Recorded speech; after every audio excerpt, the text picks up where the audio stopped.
All right. Hi. I found a website. Actually, Mrs. Comstock shared it with me. A woman has created all these different book covers for popular children's books that are transformed into quarantine titles like Goodnight Zoom instead of Goodnight Room. And I saw this one, Frog and Toad Are Social Distancing. And Frog and Toad is one of my favorite book series.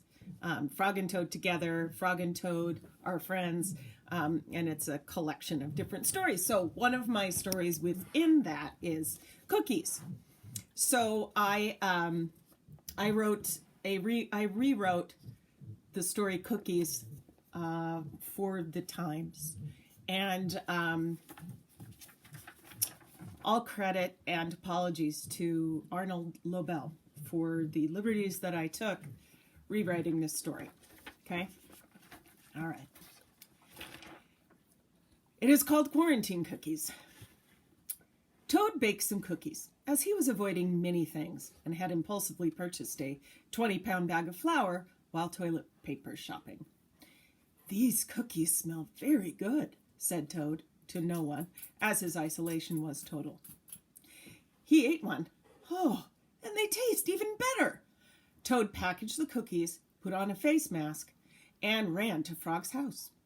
"Frog, Frog!" shouted Toad from a safe distance through an open window.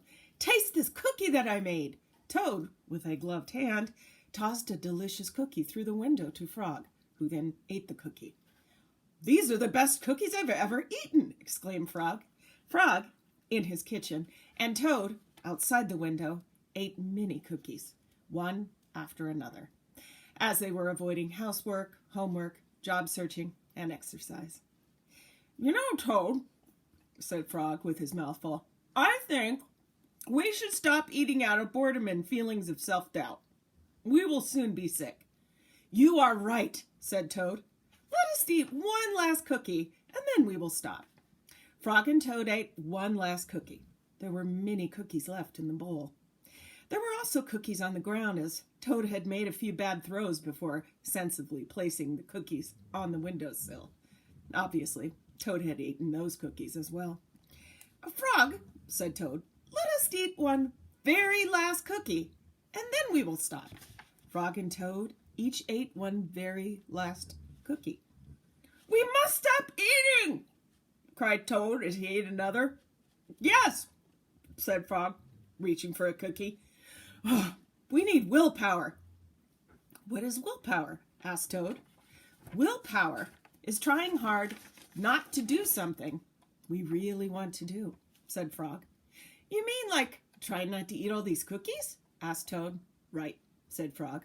"Or pressing the back button during the 8-second countdown to the next episode of a Netflix series because it's 1 a.m. and you have a Zoom meeting at 8. Or waiting until our Eureka math lesson is done to log into Xbox Live?" "Exactly," said Frog. Then put the cookies in a box and tied it with a string.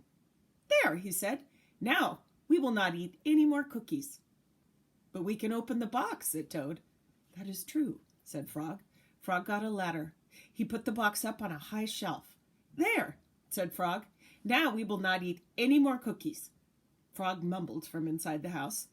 "But we can climb the ladder and take the box down from the shelf and cut the string and open the box," Toad yelled from the front yard. "That is true," said Frog to himself. Frog climbed the ladder, took the box down from the high shelf. He cut the string and opened the box. Frog took the box outside. He shouted in a loud voice, "Hey, birds! Here are cookies!" Birds came from everywhere. They picked up all the cookies in their beaks and flew away. "Now we have no more cookies to eat," said Toad sadly. "Not even one." "Yes," said Frog, "but we have lots of willpower." "You may keep it all, Frog," said Toad. "I'm going home to bake a cake." Frog went back inside and began binge watching 1980s rom-coms, and Toad lost his inspiration to bake on the way home. He instead ended his day watching cooking videos on YouTube. The end.